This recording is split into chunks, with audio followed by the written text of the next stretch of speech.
وَلَقَدْ أُوحِيَ إِلَيْكَ وَإِلَى الَّذِينَ مِن قَبْلِكَ لَئِنْ أَشْرَكْتَ لَيَحْبَطَنَّ عَمَلُكَ وَلَتَكُونَنَّ مِنَ الْخَاسِرِينَ۔ اور اے پیغمبر، تمہاری طرف اور ان پیغمبروں کی طرف جو تم سے پہلے ہو چکے ہیں یہی وحی بھیجی گئی ہے کہ اگر تم نے شرک کیا تو تمہارے اعمال برباد ہو جائیں گے اور تم نقصان اٹھانے والوں میں ہو جاؤ گے۔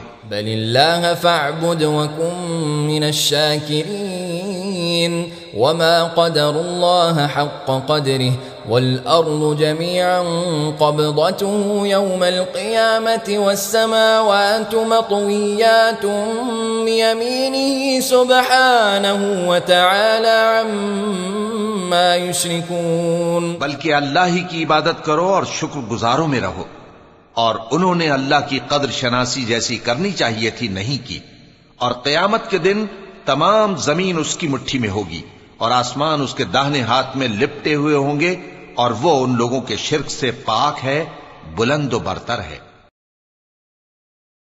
السلام علیکم ورحمۃ اللہ وبرکاتہ۔ وعلیکم السلام ورحمۃ اللہ وبرکاتہ۔ نحمده ونصلی علی رسولہ الکریم، اما بعد فاعوذ باللہ من الشیطان الرجیم، بسم اللہ الرحمن الرحیم، رب اشرح لی صدری ویسر لی امری واحلل عقدۃ من لسانی یفقہوا قولی۔ ہم ایمان بالرسل پڑھ رہے تھے اور اس میں نبی صلی اللہ علیہ وسلم کی معجزات کی بات کر رہے تھے۔ انشاءاللہ معجزات کے کچھ حصے باقی ہیں، وہ آج میں آپ کے ساتھ مکمل کروں گی، لیکن پھر یہی بات کہ نبی صلی اللہ علیہ وسلم پر ایمان لانے کا معنی کیا ہے؟ یعنی آپ کہتی ہیں، میں کہتی ہوں کہ میں اشہد ان محمدًا عبدہ ورسولہ، تو آپ پر یہ کہہ کر ایمان لاتی ہوں، تو اس کا کیا معنی بنتا ہے؟ میں کس چیز پر ایمان لاتی ہوں اور اس ایمان لانے کا مطلب کیا ہے؟ ایک تو ایمان کی آپ نے ایک جنرل ڈیفینیشن پڑھی تھی، کیا ایمان کیا ہوتا ہے؟ مل ایمان، کسی بھی چیز کا اقرار باللسان، تصدیق بالجنان یا بالقلب، اور عمل بالارکان یا بالجوارح، جو بھی آپ کہیں۔ اب اللہ پر جب ہم ایمان لائے تو اس میں بھی تینوں چیزیں دیکھی ہم نے، کتابوں پر لائے تو بھی دیکھی، اور رسولوں پر لائے تو بھی اقرار باللسان تو ہو گیا، اشہد ان محمدًا عبدہ ورسولہ کہہ دیا ہم نے، تو اس میں تصدیق بالقلب بھی ہو گئی، اور پھر عمل میں جو آپ کی سنت ہے اس پر عمل ہو گیا۔ اور کون سی خاص چیزیں ہیں کہ جو آپ کے بارے میں ماننا ضروری ہے؟ یہ ماننا کہ وہ آخری نبی ہیں، خاتم الانبیاء ہیں، ٹھیک ہے، اور عبدہ و رسولہ ہیں، اللہ کے بندے اور اس کے رسول ہیں، ٹھیک ہے، اور قیامت تک سب کے لیے نبی بنا کر بھیجے گئے ہیں، رحمت للعالمین، کافۃ للناس بشیرا و نذیرا، یعنی آپ کے بعد کوئی نبی نہیں آئے گا، تو دوسرے لفظوں میں آپ کی رسالت ہمیشہ کے لیے ہے، یعنی ہمیشہ کے لیے تا دم قیامت آپ ہمارے لیے اور سب انسانوں کے لیے رسول ہیں۔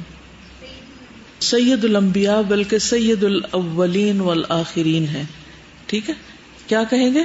سید الاولین والآخرین، اور سید الانبیاء اسی میں آ جاتے ہیں۔ یعنی آپ کی غیر مشروط، یعنی دوسروں کی بھی، والدین کی اطاعت بھی کرنی ہوتی ہے، استاد کی بھی بات ماننی ہوتی ہے، شوہر کی بھی بات ماننی، اطاعت تو ہوتی ہے مختلف لوگوں کی، لیکن نبی صلی اللہ علیہ وسلم کی اطاعت غیر مشروط، انکنڈیشنل، آپ نے کہہ دیا بس کافی ہے کہ آپ نے کہہ دیا،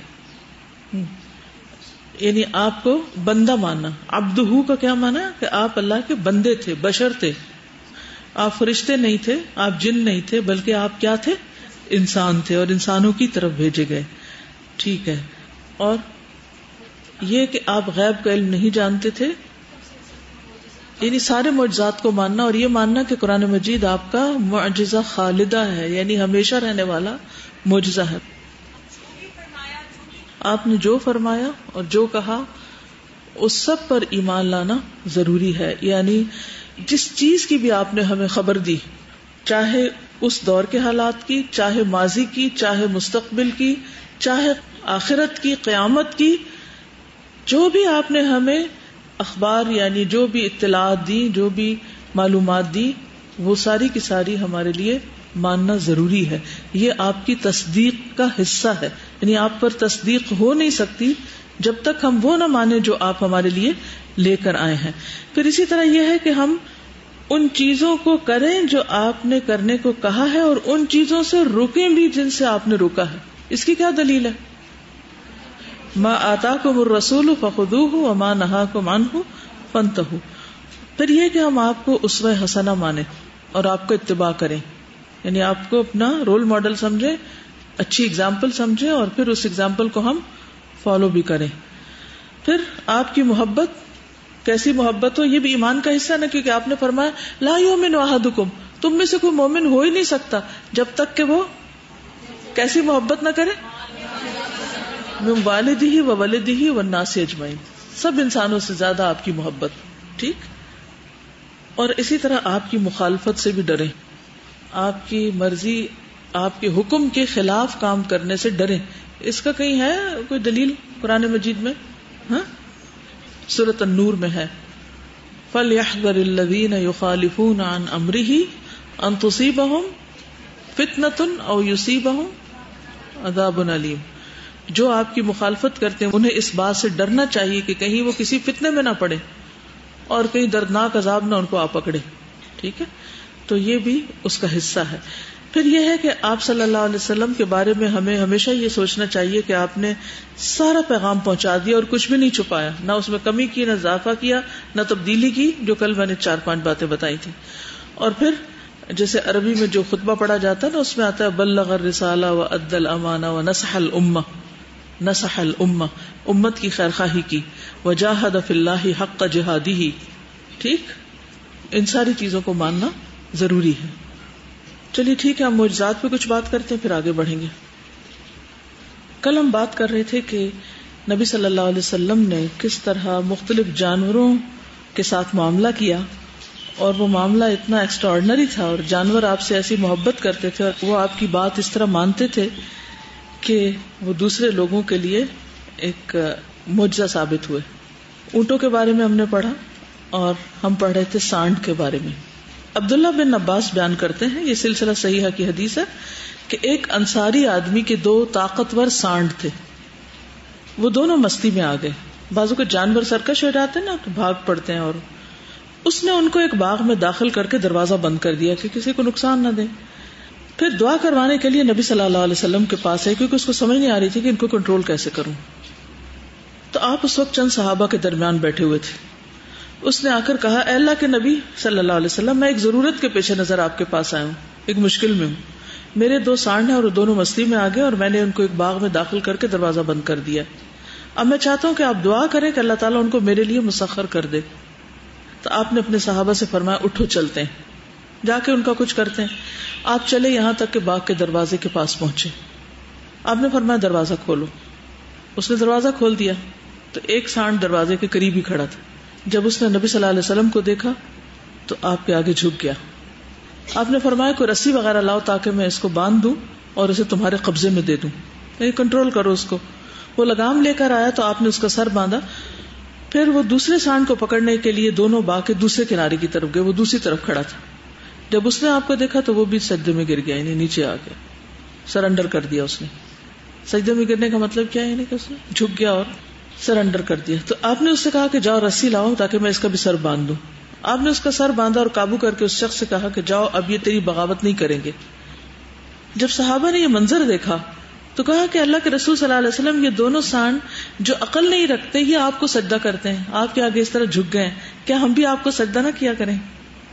آپ نے فرمایا میں کسی کو کسی کے لیے بھی سجدہ کرنے کا حکم نہیں دیتا، یعنی کسی انسان کو، کسی بھی انسان یا کسی بھی پیغمبر یا کسی بھی چیز کے آگے نہیں جھکنا.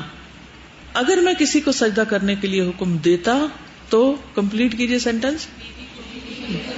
سب کو پتا ہے، اتنی حدیث سب نے پڑھی ہوئی ہے، کب کس کانٹیکس میں کہیں یہ نہیں پتا ہے. ٹھیک ہے، تو بیوی کو حکم دیتا کہ وہ شوہر کے آگے سجدہ کرے اگر ہوتا تو.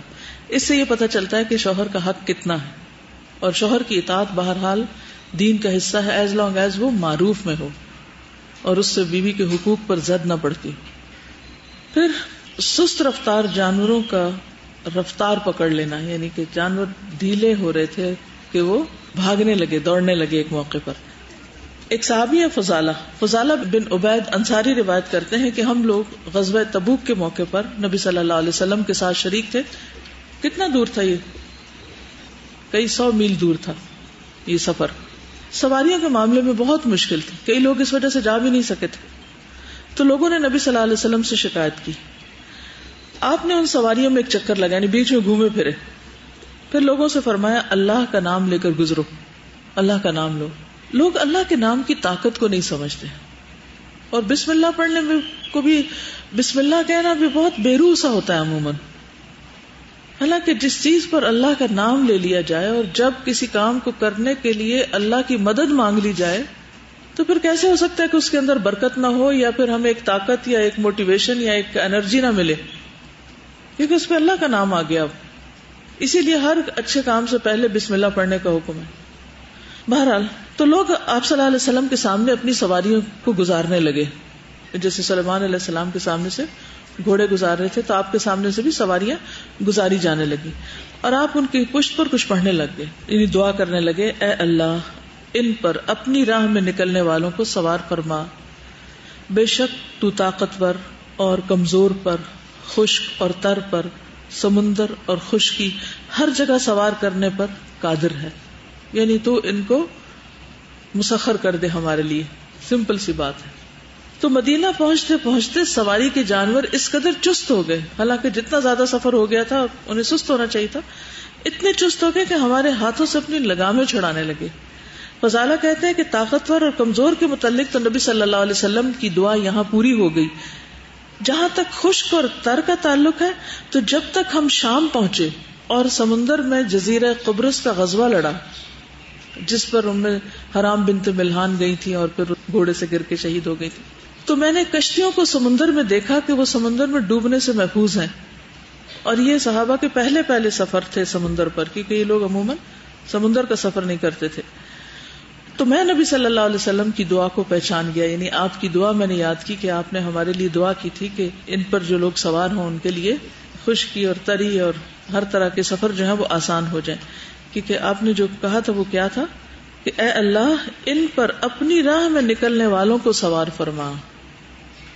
یعنی تیرے راستے میں نکلنے والے جب کسی سواری پہ سوار ہوں تو کیا کر، اس کے لیے آسان کر دے، مسخر کر دے. مراد یہ تھی بے شک تو طاقتور اور کمزور پر، خشک اور تر پر، سمندر اور خشکی ہر جگہ سوار کرنے پر قادر. ٹھیک. تو آپ کی یہ دعا بھی صحابہ کرام کے لیے بعد میں بھی فائدہ مند ہوئی. نبوت سے پہلے کے جو حالات اور واقعات ہیں اگر وہ ان یوزول ہوں بھی تو ان کو معجزہ نہیں کہہ سکتے.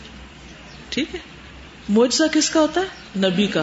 اور غیر نبی کا کیا ہوتا ہے؟ کرامت. اور نان مسلم کی استدراج. پھر بکری کا خوب دودھ دینا. نبی صلی اللہ علیہ وسلم کے آزاد کردہ غلام ثوبان بیان کرتے ہیں کہ ہمارے پاس ایک بدوی یعنی دیہات سے کوئی شخص مہمان آیا تو رسول اللہ صلی اللہ علیہ وسلم اپنے گھروں کے سامنے بیٹھ گئے اور اس سے سوال کرنے لگے کہ قبولیت اسلام پر لوگوں کا کیا ری ایکشن ہے، وہ کتنے خوش ہیں، نماز کا کتنا اہتمام کرتے ہیں. تو جواباً وہ آدمی مسلسل آپ کو ایسی باتیں بتاتا رہا کہ آپ کا چہرہ بارونق اور تر و تازہ نظر آنے لگا. یعنی اس نے اپنے علاقے کی ساری رپورٹ دی کہ اس طرح لوگ اسلام لا رہے ہیں اور اس طرح نماز پڑھتے ہیں اور ان کی عبادت کا یہ حال ہے وغیرہ وغیرہ. تو آپ بہت خوش ہوئے سن کر. جب نصف دن گزر گیا، یعنی اتنی دیر تک باتیں ہوتی رہیں اور کھانے کا وقت ہو گیا تو چپکے سے مجھے بلا کر، کس کو؟ ثوبان کو جو ان کے غلام تھے، مجھے بلا کر فرمایا کہ عائشہ کے پاس جاؤ اور رسول اللہ صلی اللہ علیہ وسلم کے مہمان کے بارے میں بتاؤ تاکہ وہ کچھ کھانے کو بھیجیں. تو وہ گئے. حضرت عائشہ نے کہا اس ذات کی قسم جس نے آپ کو ہدایت اور دین حق دے کر بھیجا ہے، میرے پاس کھانے کی کوئی چیز نہیں، یعنی گھر میں کچھ بھی نہیں. تو میں آپ کے پاس لوٹا اور آپ کو بتایا کہ یہ صورتحال ہے. تو آپ نے مجھے باری باری تمام بیویوں کے گھروں میں بھیجا، پھر کہیں سے کچھ لے آؤ، لیکن کہیں سے کچھ بھی نہ ملا. تو آپ کا رنگ ماند پڑ گیا، آپ ورڈ ہو گئے، پریشان ہوئے کہ مہمان کی خاطر کس طرح ہوگی. بدوی نے کہا، اس کو محسوس ہو گیا کہ میری وجہ سے آپ پریشان ہو رہے ہیں. اس نے کہا کہ ہم جنگل میں بسنے والے اور سختیاں برداشت کرنے والے ہیں، ہم شہری لوگ نہیں ہیں. ایک لب بھر کھجوریں اور پانی یا دودھ ہمارے لیے کافی ہے، یعنی ہم اس پہ گزارا کر سکتے، ہمارا یہی کھانا ہے. ہم اس کو فراخی اور خوشحالی کہتے ہیں، یعنی اتنا بھی مل جائے تو شکر گزاری دیکھیں آپ. تو کہتے ہیں کہ اتنے میں ہماری ایک بکری جسے ہم سمر سمر کہہ کے پکارتے تھے وہ سامنے سے گزری، وہاں سے ایک بکری آ گئی. تو آپ صلی اللہ علیہ وسلم نے اسے سمر سمر کہہ کے پکارا، سمرا نہیں جیسے نام ہوتا، تو وہ ممیاتی ہوئی آپ کی طرف آ گئی. آپ نے بسم اللہ پڑھ کر اس کی ٹانگ پکڑی، اس کو باندھا اور بسم اللہ پڑھ کر اس کے ناف کو چھوا اور پھر اس کے تھنوں میں دودھ جمع ہو گیا. تو آپ نے مجھے برتن سمیت بلایا، میں برتن لے کر آیا، آپ نے بسم اللہ پڑھ کر دودھ دوہا، برتن بھر گیا. مہمان کو پکڑایا، اس نے خوب سیر ہو کے پیا. جب اس نے برتن رکھنا چاہا تو آپ نے فرمایا اور پیو. پھر اس نے برتن رکھنے کا ارادہ کیا تو آپ نے فرمایا اور پیو. آپ نے اسے بار بار ایسے ہی فرمایا یہاں تک کہ وہ سیراب ہو گیا اور جتنا چاہا پی لیا. پھر آپ نے بسم اللہ پڑھ کر دودھ دوہا اور فرمایا عائشہ کو دے آؤ. انہوں نے جتنا مناسب سمجھا پیا. میں آپ کی طرف لوٹا، آپ نے بسم اللہ پڑھ کر پھر دودھ دوہا اور پھر مجھے باقی بیویوں کے پاس اسی طرح بھیجا. اور جب وہ دودھ پی لیتی تو میں آپ کے پاس واپس آ جاتا اور آپ بسم اللہ پڑھ کر دودھ دوتے. اور جب ان سے فارغ ہوئے تو آپ نے پھر مہمان کو دیا، یعنی آپ نے فرمایا مہمان کو دو. میں نے اسے دیا، اس نے پھر اپنی چاہت کے مطابق پیا. پھر آپ نے خود پینے کے بعد مجھے دیا. ترتیب دیکھیے آپ، مہمان سے شروع کیا، مہمان پہ اینڈ کیا، پھر اس کے بعد خود پیا، پھر غلام کو دیا. جہاں آپ نے ہونٹ رکھے تھے میں نے بھی اپنے ہونٹ بالکل وہیں رکھے اور شہد سے میٹھا اور کستوری سے زیادہ مہکدار مشروب پیا. پھر آپ صلی اللہ علیہ وسلم نے فرمایا اے اللہ اس بکری والوں کے لیے اس میں برکت فرما. تو اس کے لیے دعا کی. تو یہ بھی آپ کا ایک معجزہ تھا. دیکھیے وہ قرآن مجید میں آتا ہے نا کہ ان مع العسر یسرا، کہ تنگی کے ساتھ آسانی بھی ہے. اب آپ دیکھیے کہ یہ جب معجزات کی ہم بات پڑھتے تو بعض اوقات ہمارے دل میں شک بھی آنے لگتا ہے کہ ہاؤ کم، اس کیسے پاسبل ہو سکتا ہے کہ ایک بکری جسے پہلے دھویا جا چکا ہو اس کو آپ نے دھویا اور پھر اس طرح سب نے دودھ پیا اور پھر ختم ہی نہیں ہوا، اور یہ کیسے ہوا؟ تو آپ کو یہ طاقت، یہ اختیار کس نے دیا تھا؟ اللہ تعالیٰ نے. آپ کے دل میں یہ بات کس نے ڈالی؟ اللہ نے ہی ڈالی. تو جب کسی بھی چیز کو ہم اللہ کے سوا کسی اور کی طرف منسوب کرتے ہیں تو شک پیدا ہوتے ہیں، تو شبہ آتے ہیں. جب ہم اسے اللہ کی طرف منسوب کرتے تو پھر کچھ مشکل نہیں، کیونکہ ان اللہ علی کل شیء قدیر، بے شک اللہ ہر چیز پہ قادر ہے. کچھ معجزات کا قرآن پاک میں بھی ذکر ہے. مثلا جنگ بدر کے موقع پر آپ نے مٹھی بھر ریت اٹھائی تھی اور پھر اس کو شاہت الوجوہ کہہ کے پھینک دیا تھا. ہجرت کے موقع پر بھی آپ نے ایسے ہی کیا تھا. اللہ سبحانہ و تعالیٰ فرماتے ہیں وَمَا رَمَيْتَ إِذْ رَمَيْتَ وَلَكِنَّ اللَّهَ رَمَى، آپ نے نہیں پھینکا تھا وہ تو اللہ نے پھینکا تھا. کیا مطلب اس کا؟ مٹھی آپ کی نہیں تھی، پھینکا آپ نے نہیں. بظاہر تو آپ پھینک رہے تھے، اسباب تو ہیں، لیکن اصل طاقت کس کی ہے پیچھے؟ تو اگر آپ کا اس پر ایمان مضبوط ہوا کہ اللہ کی طاقت سے سب کچھ ہو سکتا ہے، اللہ تعالیٰ ہر چیز پہ قادر ہے، اور یہ آیت قرآن مجید کے ہر سپارے میں آپ کو ملے گی. اللہ کی یہ صفت بہت کثرت سے بیان ہوئی ہے. تو جب کبھی دل میں کہیں بھی کچھ بھی شک آنے لگے تو اس کا حل کیا ہے، اس کا علاج کیا ہے؟ کیا سوچے؟ وَمَا رَمَيْتَ إِذْ رَمَيْتَ وَلَكِنَّ اللَّهَ رَمَى، یہ کرنے والا تو اصل میں اللہ تھا اور اللہ ہی نے آپ کو یہ اختیار دیا اور اللہ تعالیٰ ہی کی طرف سے یہ سب طاقت آپ کو ملی اور آپ کر گزرے. ورنہ اگر یہ آپ کی اپنی طاقت ہوتی تو پھر آپ پہلے ہی کوئی ایسا بندوبست کر لیتے اور جس وقت جی چاہتا آپ ایسا کچھ کام کر لیتے. لیکن ہر روز تو ایسا نہیں ہوا. گنے چنے واقعات ہیں پوری سیرت میں، لیکن وہ ہیں ضرور اور وہ آپ کے معجزات ہیں. ان کو معجزات ماننا ضروری ہے. ٹھیک ہے، کوئی بات اس پر آپ کے ذہن میں آ رہی، کچھ کہنا چاہے؟ کیونکہ کوئی آپ سے یہ سوال کر سکتا نا کہ کیسے یہ پاسبل ہوا کہ بکری اتنا زیادہ دودھ دے دے، اتنا کیسے دے سکتی ہے بکری دودھ؟ یعنی بسم اللہ پڑھ لیا، اللہ کا نام لیا، اور اللہ کا نام ہے ہی بابرکت، اور پھر جب اللہ کا اذن ہوا تو بکری نے دودھ دینا شروع کیا. اول بات یہ کہ اس کی طرح کا ایک اور یا اس سے بڑا معجزہ تو یہ ہے کہ بکری کے اندر سے دودھ آتا کیسے ہے؟ وہ ہمیں کیوں نہیں معجزہ لگتا؟ ہر روز جو بکری دیتی ہے دودھ، کیا کھاتی ہے وہ؟ تو کہاں جا کے دودھ بن جاتا ہے؟ آپ گھاس ڈالیں اپنی کسی فیکٹری میں، نکالیں اس سے دودھ.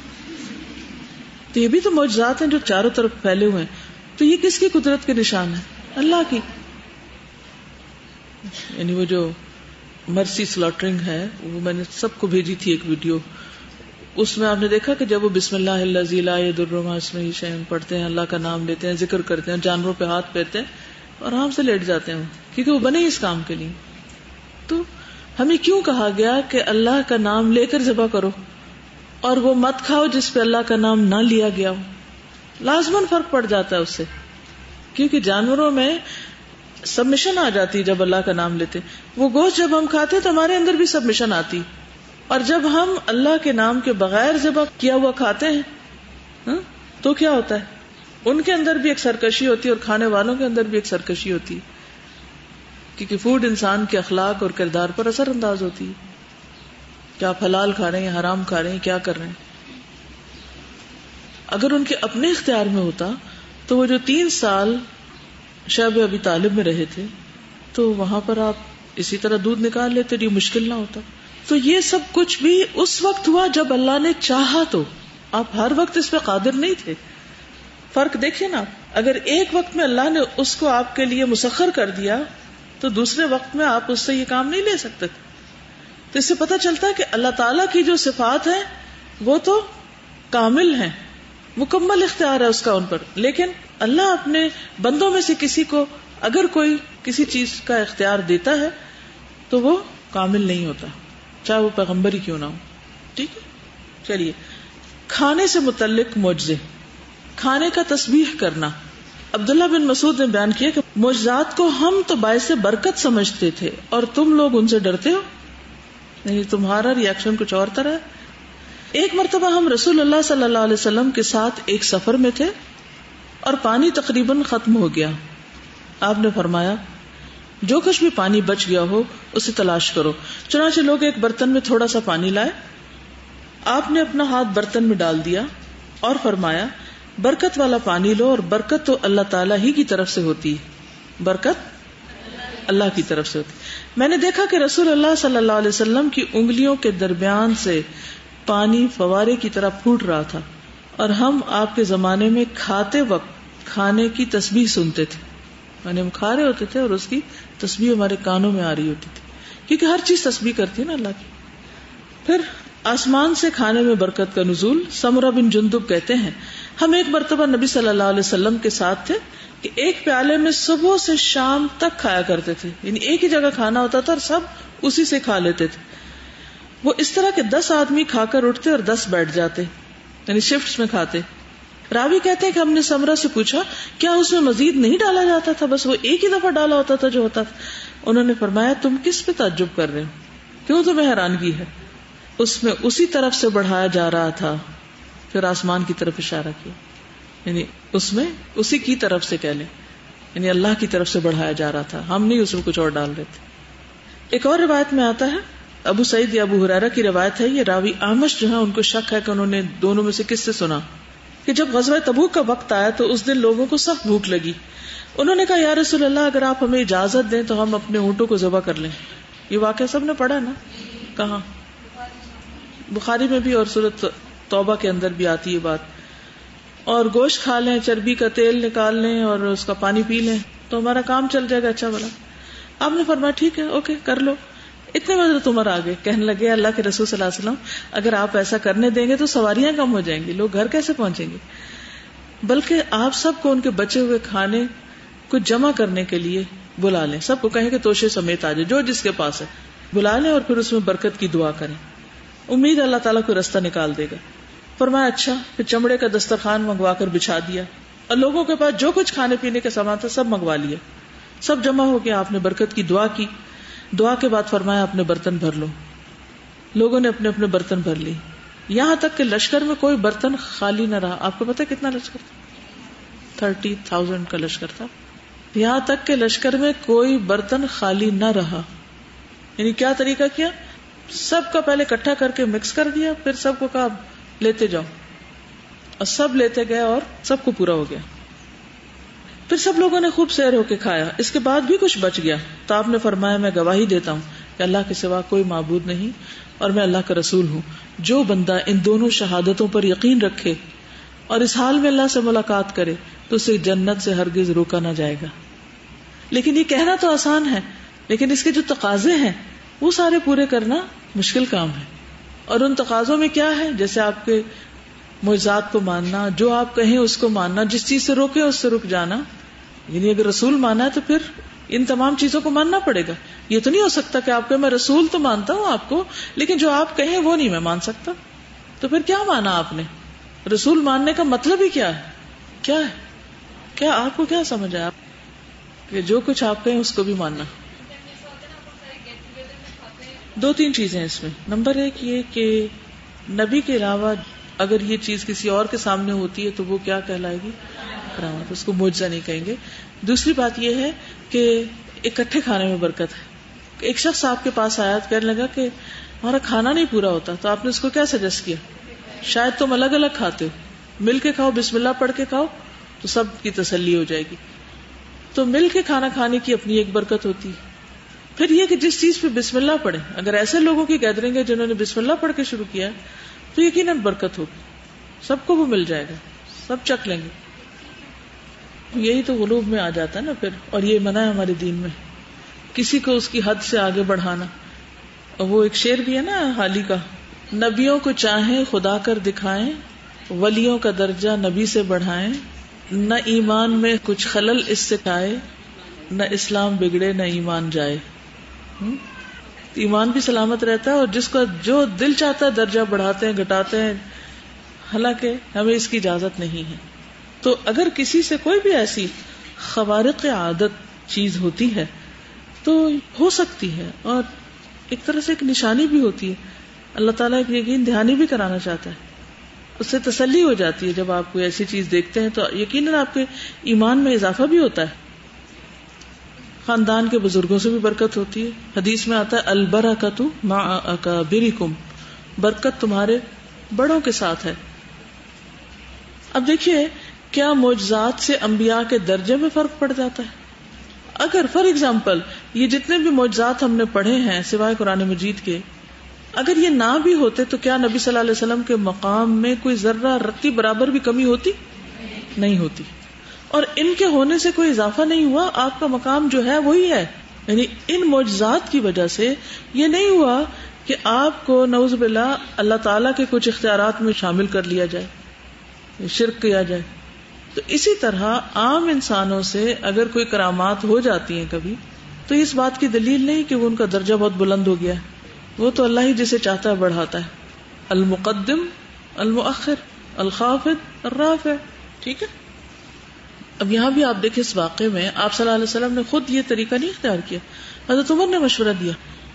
تو اس کا کیا مطلب آپ لیں گے کہ یہاں حضرت عمر کا درجہ حضور صلی اللہ علیہ وسلم سے بڑھا دیں کہ نہیں جی آپ نے تو کہا تھا کہ ٹھیک ہے اپنے اونٹ ذبح کر لو، اور حضرت عمر نے جو مشورہ دیا اس کی وجہ سے یہ سارا کچھ ہوا، تو کریڈٹ سارا ان کو جاتا ہے. کیا ہم یہ کہہ سکتے ہیں؟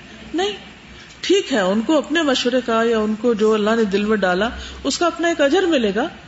اس سے سیکھنے کی بات یہ ہے کہ ہمیں بھی کسی موقع پر چاہے ہمارا کوئی بھی مقام ہو یا نہ ہو، درجہ ہو یا نہ، لیکن اگر اللہ تعالیٰ ہمیں ایک خاص چیز سجھا رہا ہے تو ہمیں اپنا فرض پورا کر دینا چاہیے.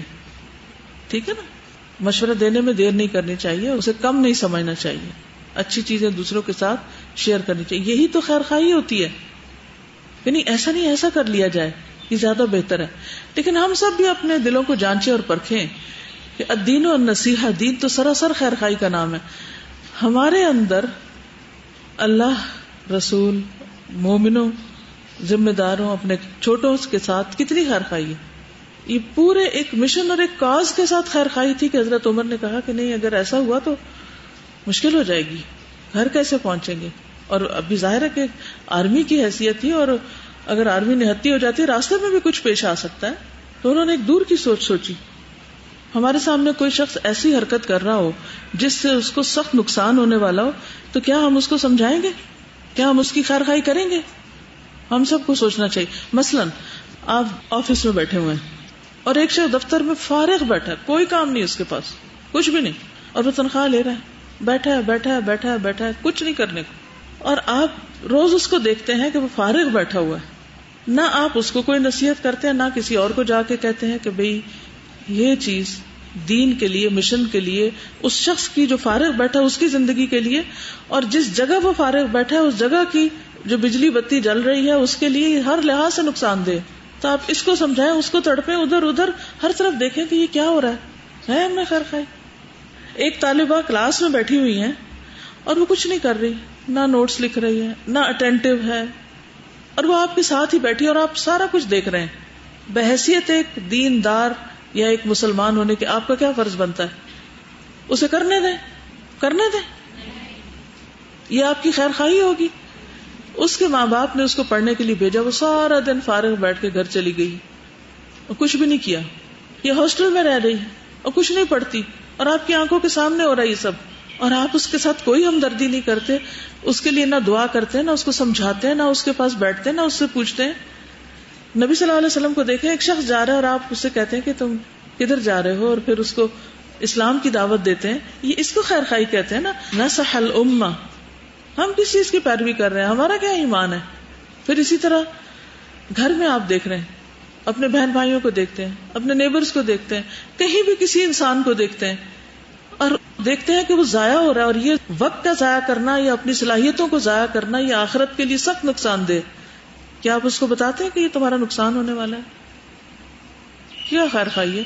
اور اگر ہم کسی کی خیر خواہی نہیں کرتے, ہم انیشیٹو نہیں لیتے, تو ہماری خود بخود ہو جائے گی خیر خواہی. ہاں, وہ کلچر ہی نہیں ڈیولپ ہوگا کہ جس میں ہر شخص دوسرے کا خیر خواہ ہو. کسی بھی شخص کو دیکھ کر یہ سوچا کریں کہ میں اس کے ساتھ کیا بھلائی کروں, میں اس کو کیا دوں, میں اس کے لیے کیا کر سکتا ہوں. جب یہ سوچ آپ کی آئے گی نا, تو آپ کے اندر سنت کی پیروی آئے گی کہ آپ لوگوں کی ہدایت کے لیے اور لوگوں کی سیدھی راہ پہ جانے کے لیے اتنے تڑپتے تھے کہ لا اللہ کا باقی النفس کا لا آثارہ ہے, کہ گویا آپ اپنے آپ کو ذبح کر ڈالیں. کہاں ہے ہماری خیر خواہیاں, کہاں ہیں؟ تو کیا رسول پر ایمان لانے کا یہ حصہ نہیں کہ آپ کے اسوہ حسنہ سے اس خیر خواہی کو بھی سیکھا جائے؟ مثلا فالتو بتیاں جل رہی, آپ کو پتہ ہے کہ بجلی ضائع ہو رہی, آپ کی خیر خواہی کیا کہتی کہ اس کو بجھا دیں. لیکن ہم کیوں نہیں بجھاتے؟ ہم کہتے ہیں اس کا بل کوئی ہم نے تھوڑی دینا ہے, یہی سوچتے ہیں نا, ہم نے تو نہیں بل دینا. تو اگر ہم سب ریسورسز کو مس یوز کریں گے تو کیا برکت ہوگی؟ تو خیر خواہی کا تقاضا کیا ہے؟ کسی بھی چیز کی خیر خواہی. کہیں بھی آپ دیکھیں کہ کوئی چیز ٹھیک نہیں ہو رہی تو ایسے لگنا چاہیے جیسے کانٹا چبھ گیا مجھے, اور یہ جب تک نکلے گا نہیں تو مجھے چین نہیں آئے گا. اس کا کوئی حل ڈھونڈنا چاہیے جب جا کے حالات درست ہوں گے. ورنہ خالی کتابیں پڑھ لینے سے اور نمبر لے لینے سے اور حفظ کر لینے سے, ترجمہ سارا زبانی یاد کر لینے سے, اس سے نہیں کچھ بہتری. جب تک ہمارے عمل اور رویے نہیں بدلتے اور اندر نہیں بدلتا ہمارا, اور ہر ایک کے لیے خیر خواہی نہیں آتی, چاہے وہ ایک چھوٹا سا جانور ہی کیوں نہ ہو, اگر وہ بھی تڑپ رہا ہو تو اس کے لیے بھی آنی چاہیے. نبی صلی اللہ علیہ وسلم ساری مخلوق کے لیے, آپ دیکھیں وہ درخت روتا ہے جب, تو آپ جا کے اسے گلے لگا لیتے ہیں. آپ یہ بھی تو کر سکتے تھے, دور بیٹھے ہوئے ایک ڈانٹ پلاتے کہ چپ ہو جاؤ. آپ اپنا ممبر چھوڑ کے اترتے ہیں اور اس درخت کے پاس, اس تنے کے پاس جاتے ہیں اور اس کو سینے سے لگاتے ہیں اور اس کو چپ کراتے ہیں. تو یہ ہمارے اندر یہ درد کیوں نہیں؟ یعنی جو فارغ رہ کے تنخواہ لے وہ اپنے آپ کو عقل مند سمجھتا نا, حالانکہ وہ کس طرح جسٹیفائی کر سکتا ہے اس کو, اس پیسے کو اپنے لیے حلال بھی کیسے سمجھتا ہے. دنیا میں بھی ملتی ہے, آپ کرنا تو شروع کریں. ایسی برکتیں آپ کی زندگی میں ہوں گی آپ سوچ ہی نہیں سکیں گی, کیونکہ آپ اللہ کے لیے کر رہے ہوتے ہیں نا. کیونکہ بعض اوقات یہ بھی ہوتا ہے آپ کسی بندے سے خیر خواہی کرتے ہیں, الٹا پڑ جاتا ہے آپ کو کہ واٹس رانگ ود یو, آپ کو کیا پڑی ہے کہ آپ مجھے کہیں کہ کام کرو, کوئی وقت ضائع نہ کرو. اسے صبر کرنا چاہیے.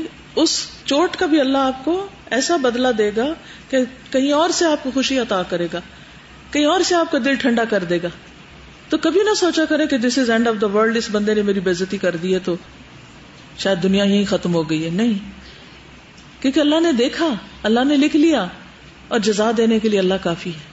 آپ اس کے لازمن اثرات اپنی زندگی میں دیکھیں گے کہ آپ حیران ہو جائیں گے کہ میں تو سوچا بھی نہیں تھا, ایسی برکتیں, ایسی رحمتیں.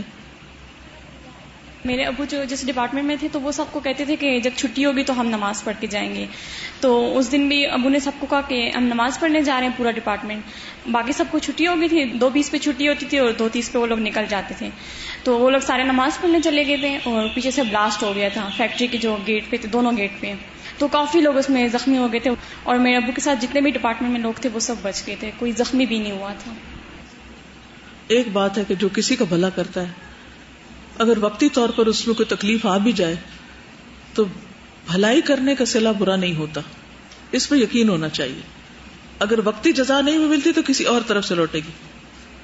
بھلائی کرنے والا کلچر ہے نا, یہ ہمارے یہاں سے بہت زیادہ کم ہوتا جا رہا ہے, بہت حد تک بالکل اسٹنکٹ ہی ہو گیا ہے. وجہ یہی ہوتی ہے کہ ہم کسی کے ساتھ کوئی اچھا سلوک کرتے ہیں تو ہم یہ چاہ رہے ہوتے ہیں کہ انسٹنٹ ہمیں جو ہے وہ اس سے ریوارڈ مل جائے, کوئی اجر مل جائے, اور ہم اف اینڈ دین کی پالیسی پہ عمل کر رہے ہوتے ہیں کہ نہیں, لیکن, کیوں, اگر, مگر, اور پھر اسی موقع پہ آپ سے جو ہے انہی سوالوں میں الجھتے ہوئے آپ سے سارا نیکی کا جو موقع ہے وہ چلا جاتا ہے. ان دا اینڈ ہمارا معاشرہ جو ہے وہ اب اتنا ہو گیا ہے کہ ہم خود غرض ہو گئے نا, ہم اپنے ہی آپ کو دیکھتے ہیں. ہم کسی ساتھ چلنے والے کو کوئی پرابلم ہو تو ہم اس کی پرواہ بھی نہیں کرتے, ہم دیکھتے بھی نہیں ہیں. مینس ایون سمپل سے ایگزامپل ہے, جیسے روز میں واپسی پہ لوکل جاتی ہوں تو اگر کوئی خاتون آ کے سیٹ پہ بیٹھتی ہیں تو کوئی بادر نہیں کرتا کہ تھوڑا سا ساتھ ہو جائے, جیسے حضور صلی اللہ علیہ وسلم کی سنت بھی ہے نا کہ مجلس میں کوئی آئے تو تھوڑا سا ساتھ ہو جائے, تھوڑا سا کھسک کے, بے شک جگہ زیادہ نہ بھی بنے لیکن آپ جسچر تو دے رہے ہیں نا کہ آپ روم کریٹ کر رہے ہیں. ہمارے اندر سے یہ چھوٹی چھوٹی چیزیں بھی جو ہیں بالکل ایکسٹنکٹ ہو گئی ہیں, ختم ہو گئی ہیں. اب کسی کو تو شروع کرنا ہے نا. اگر آپ لوگ اپنے ساتھ تہیا کر لیں اور شروع کر لیں تو انشاءاللہ آپ دیکھیں گے کہ آپ کو دیکھ کر, آپ کے عمل کو دیکھ کر دوسرے لوگوں کو بھی خیال آ جائے گا کہ یہ بھی کرنے کا کام ہے. یعنی بری مثالوں کو نہ دیکھیں, اچھی مثالوں کو دیکھیں.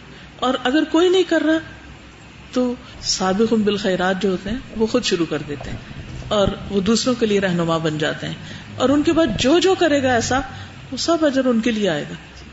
استاذہ میں ایک ایٹیٹیوڈ کی بات کری تھی کل بھی, میں سوچ رہی تھی اسی پر کہ اگر کسی جگہ پر کوئی ٹیچر پڑھا رہا ہوتا ہے, کوئی پروفیسر کے پڑھا رہا ہوتا ہے, اور کمپیریزن دیکھتے ہیں, ایک یونیورسٹی میں ایک بندہ بہت زیادہ کام کر رہا ہے 9 to 5 اپنے آپ کو تھکا رہا ہے, اور ایک کے بارے میں کہہ رہے ہیں چونکہ وہ 11 بجے آتا ہے اور آ کے کلاس لیتا ہے اور تھوڑا سا آفس میں بیٹھتا ہے اور پھر وہ چلا جاتا ہے. تو اس کو وہ بہت اچھا چیز سمجھتے ہیں, اور جو محنت کر رہا ہے وہ سمجھتا ہے کہ وہ پس رہا ہے. اور اچھا وہ سفرنگ پھر کس پہ جا رہی ہے ساری؟ آپ کسی ہاسپٹل میں جاتے ہیں, کسی اسکول, کالج, یونیورسٹی, کہیں بھی جاتے ہیں, کون سفر کر رہا ہے؟ ہم سب سفر کر رہے ہیں نا. اس سے اس کا خمیازہ پھر اجتماعی طور پہ سب بھگت رہے ہیں نا, اور پھر سب شکوے شکایت کر کے پھر وہی شروع کر دیتے ہیں. تو کسی کو شروع کرنا ہے, وہ شروع کرنے والے آپ کیوں نہ ہو. اس پر آپس میں بھی ڈسکس کریں اور آپس میں طے کریں کہ کیا کیا ہم کر سکتے ہیں, میری ریچ میں کیا ہے, میرا ہاتھ کہاں تک پہنچتا ہے, میں کتنا کر سکتا ہوں, کیونکہ مجھ سے کیا سوال ہوگا, کس چیز کا, اسی کا جو میں کر سکتا ہوں. آج سے شروع کریں, اپنی ذات سے شروع کریں. ٹھیک ہے, چلیے آگے چلتے ہیں. اور اس میں آپ دیکھیے کہ حضرت عمر نے یہ نہیں سوچا کہ یہ تو اللہ کے رسول ہیں, اس لیے میں کون ہوں آپ کو مشورہ دینے والا, اور مجھے تو چپ ہی رہنا چاہیے, آپ جو کہتے ہیں وہی ٹھیک ہوگا. نہیں, یہ مثال کیوں ہمارے سامنے لائی گئی؟ ٹھیک ہے وہ اللہ کے رسول ہے, ان کا درجہ بلند ہے, اس کو کوئی کام نہیں کر سکتا, سید الاولین والآخرین ہے, لیکن بہرحال وہ ایک انسان بھی ہے. اور ان کے جو ساتھی بنائے گئے اور ان کے یعنی کہ مددگار بنائے گئے, ان کو بھی اللہ نے اجر میں شریک کیا اور دوسروں کے لیے ایک مثال بنایا کہ بعد میں کوئی بھی لیڈر اور اس کے ساتھی آپس میں کیسے ہوں. جابر رضی اللہ عنہ سے مروی ہے کہ ہم لوگ نبی صلی اللہ علیہ وسلم کے ساتھ خندق کی کھدائی کر رہے تھے, یاد ہے واقعہ. میرے پاس بکری کا ایک 6 ماہ کا بچہ تھا, میں نے دل میں سوچا کیوں نہ اسے بھون کر نبی صلی اللہ علیہ وسلم کے کھانے کا انتظام کر لیں. تو میں نے اپنی بیوی سے کہا کہ اس نے جو پیسے ہیں اس سے روٹیاں پکائیں, اور میں نے بکری ذبح کی. جب شام ہوئی تو نبی صلی اللہ علیہ وسلم کو بتایا کہ ہم نے اس طرح کھانا بنایا ہے, تو میری خواہش ہے کہ آپ میرے ساتھ چلیں, میرے گھر چلیں. تو میرا ارادہ یہ تھا کہ میں اکیلے آپ کو لے جاؤں اور آپ کو اچھا سا کھانا کھلا دوں. لیکن جب میں نبی صلی اللہ علیہ وسلم کو لینے کے لیے چلا تو آپ نے فرمایا اچھا, اور ایک منادی کو حکم دیا جس نے پورے لشکر میں اعلان کر دی کہ نبی صلی اللہ علیہ وسلم کے ساتھ جابر کے گھر چلو. میں نے اپنے دل میں انا للہ و انا الیہ راجعون پڑھا کہ یہ کیا ہو گیا. اتنے میں نبی صلی اللہ علیہ وسلم اور سارے لوگ آ گئے اور آ کر بیٹھ گئے, اور ہم نے جو کچھ پکایا تھا وہ آپ کے سامنے لا کے رکھ دیا. آپ نے پہلے اس میں برکت کی دعا کی اور بسم اللہ پڑھ کر اسے تناول فرمایا. لوگ آتے جاتے تھے اور کھاتے جاتے تھے، حتیٰ کہ تمام اہل خندق نے سیر ہو کے وہ کھانا کھا لیا. اور اس میں بھی آپ دیکھیے کہ آپ کی خیر خواہی، معجزہ تو تھا ہی. انس کہتے ہیں ابو طلحہ نے ام سلیم رضی اللہ عنہما سے کہا میں نے رسول اللہ صلی اللہ علیہ وسلم کی آواز سنی تو آپ کی آواز میں بہت ضعف معلوم ہوا، یعنی بہت ویک آواز آ رہی تھی آپ کی. وہ کہتے ہیں میرا خیال ہے کہ آپ بہت بھوکے ہیں، تمہارے پاس کچھ کھانے کو ہے؟ انہوں نے کہا جی ہاں. چنانچہ انہوں نے جو کی چند روٹیاں نکالی اور اسے اپنی اوڑھنی میں لپیٹا اور میرے ہاتھ میں چھپا دیا اور اوڑھنی کا دوسرا حصہ میرے بدن پر باندھ دیا، یعنی کہ پتہ نہ چلے کہ میں کچھ لے کے جا رہا ہوں. اس کے بعد مجھے رسول اللہ صلی اللہ علیہ وسلم کی خدمت میں بھیجا. میں گیا تو آپ مسجد میں تھے اور آپ کے ساتھ بہت سے صحابہ بیٹھے ہوئے تھے. میں آپ کے پاس کھڑا ہو گیا. آپ نے فرمایا تمہیں ابو طلحہ نے بھیجا ہے؟ میں نے عرض کیا جی ہاں. آپ نے فرمایا کچھ کھانا دے کر؟ میں نے کہا جی ہاں. جو صحابہ آپ کے ساتھ اس وقت موجود تھے آپ نے ان سب سے کہا کہ اٹھو چلو. آپ تشریف لانے لگے اور میں آپ کے آگے آگے چل رہا تھا. ابو طلحہ کے گھر پہنچ کر میں نے انہیں خبر دی. ابو طلحہ بولے ام سلیم حضور صلی اللہ علیہ وسلم بہت سارے لوگوں کو ساتھ لائے ہیں، ہمارے پاس اتنا کھانا کہاں کہ سب کو کھلا سکے. ام سلیم نے کہا اللہ اور اس کے رسول زیادہ جانتے ہیں. دیکھیے توکل اس خاتون، اللہ اور اس کے رسول زیادہ جانتے ہیں. خیر ابو طلحہ آگے بڑھ کر حضور صلی اللہ علیہ وسلم سے ملے. اب آپ کے ساتھ وہ بھی چل رہے تھے، یعنی کہ ابو طلحہ اور آپ ساتھ ساتھ آ رہے تھے. رسول اللہ صلی اللہ علیہ وسلم گھر پہنچے تو آپ نے کہا ام سلیم جو کچھ ہے لے کر آؤ. انہوں نے وہی روٹی لا کر آپ کے سامنے رکھ دی تو آپ صلی اللہ علیہ وسلم نے ان کو کہا تو انہوں نے ان کو توڑ دیا.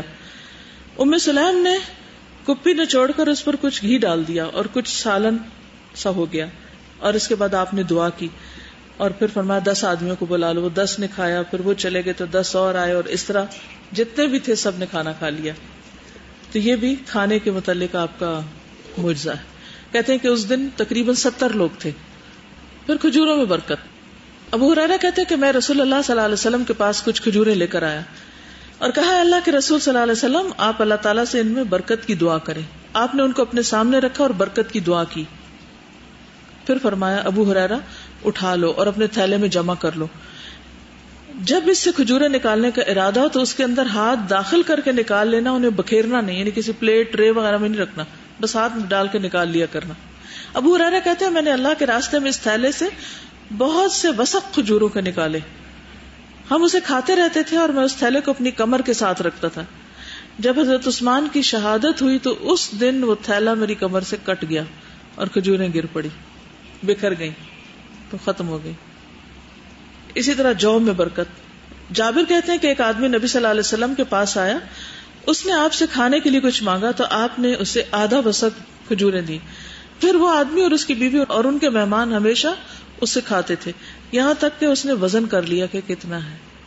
تو آپ نے فرمایا کاش تو اس کا وزن نہ کرتا تو تم ہمیشہ اس میں سے کھاتے رہتے اور یہ تمہارے لیے قائم رہتا. حضرت عائشہ کا بھی ہے نا کہ جب نبی صلی اللہ علیہ وسلم فوت ہوئے تو انہوں نے جو پیچھے چھوڑے تھے اس میں سے وہ کھاتی رہی، تو پھر ایک دن انہوں نے کیا کیا، دیکھ لیا کہ کتنے باقی ہیں، ختم ہو گئے. پھر اسی طرح گھی میں اسی طرح برکت ہوئی. مالک رضی اللہ عنہ کی والدہ نبی صلی اللہ علیہ وسلم کی خدمت میں گھی کے ایک برتن میں گھی بطور ہدیہ کے بھیجا کرتی تھی. پھر ان کے بیٹے آتے اور اپنی والدہ سے سالن مانگتے، لیکن ان کے پاس کوئی چیز نہ ہوتی تو ان کی والدہ اس برتن کے پاس جاتی جس میں وہ نبی صلی اللہ علیہ وسلم کے لیے گھی بیچتی تھی، اس میں سے نکال کے تو وہ اس برتن میں گھی موجود پاتی. اور اس طرح ہمیشہ ان کے گھر کا سالن چلتا رہا، یہاں تک کہ ایک دن انہوں نے اس کو نچوڑ دیا، یعنی سارا ختم کر دیا. پھر وہ نبی صلی اللہ علیہ وسلم کی خدمت میں آئی تو آپ نے فرمایا تم نے اس برتن کو نچوڑا ہوگا. اس نے کہا جی ہاں. آپ نے فرمایا اگر تم اسی طرح چھوڑ دیتی تو کام چلتا رہتا، یعنی وہ بڑھتا رہتا. پھر مالک کی اجازت کے بغیر ذبح کی گئی بکری اس میں برکت نہ ہوئی. ایک انصاری شخص سے روایت ہے کہ ہم رسول اللہ صلی اللہ علیہ وسلم کے ساتھ ایک جنازے میں گئے. میں نے دیکھا کہ رسول اللہ صلی اللہ علیہ وسلم قبر کے پاس کھڑے ہوئے قبر کھودنے والے کو تاکید کر رہے تھے، یعنی کھڑے ہو کر تاکید کر رہے تھے کہ پاؤں کی طرف سے ذرا اس کو اور کھولو، سر کی طرف سے ذرا اور کشادہ کرو، یعنی قبر کھودو تو اس کو کھلا کرو ذرا. جب آپ تدفین سے فارغ ہو کر لوٹے تو ایک عورت کی طرف سے آپ کو دعوت ملی، یعنی ایک شخص آیا، اس نے کہا کھانا کھائیے. آپ اس کے گھر تشریف لے گئے. کھانا لایا گیا تو پہلے آپ نے کھانے کے لیے ہاتھ بڑھایا، اس کے بعد لوگوں نے بڑھایا، کھانا شروع کر دیا.